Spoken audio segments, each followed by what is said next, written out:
Hi everyone, this is Erica. Today I wanted to talk about the 5 things I've learned being an art therapist and an artist. So I've been an artist pretty much my whole life. I've been facilitating art for about 7 years and I have 2 years of experience as a professional art therapist. So through my experiences, I've learned so many things about the creative process and about creativity in general that I really want to share with you. So number 1 is that creativity is contagious. And what I mean by that is that I know that when we get people together in a room, let's say we're doing a painting class or something, one person will be painting a blue butterfly on one side of the room. The other person on the other side of the room will be also painting a blue butterfly who didn't even have an opportunity to see what that person was creating. And I think this relates to the idea of what Elizabeth Gilbert talks about in Big Magic.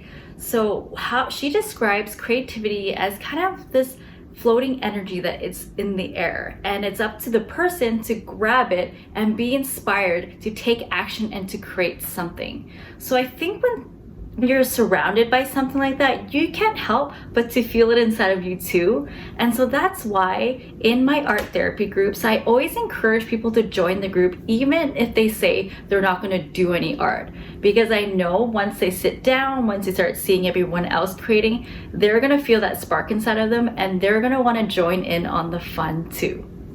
Number 2 is that creating art is cathartic and can be a container for your feelings. So I know for myself, for the times that I've felt heartache or grief or sadness or frustration, it's really hard for me to articulate, to find the words to describe how I'm actually feeling.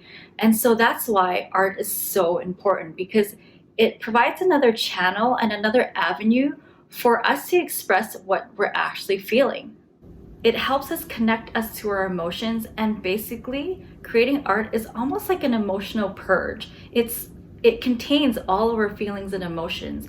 I know for sure that in my painting practice, all of my paintings hold all of what I feel, and I think that's why people connect to art so well. Number 3 is that the artwork holds answers and will speak back to you. So one of the most important aspects of an art therapy session is the opportunity to reflect back on your finished artwork. So usually I will leave about half of the session where I'll have the client ask the artwork, what is it that you're trying to tell me? What is it that you're trying to reveal? And always the artwork will speak back. So maybe it will communicate in the form of a color, in the form of a line or a shape, but it will tell us answers about ourselves that we don't even know. And that's the amazing thing about art. There's a quote that I love so much, and it goes, always a new painting, always a new me. And that's actually how I see my painting process, is that every time I finish a painting, I feel like a new person. I learned so much from that painting. And I think creating art helps us evolve as a person, and it helps us teach us a lot about ourselves as well. Number 4 is that art is a universal language. So we can think about the English language and how it uses alphabets to create words and meaning. So with art, it's using color, it's using line, it's using shape to create a story. And the amazing thing is that it is a universal language, so it can transcend any culture, anybody can understand it, and also it can be interpreted so many ways.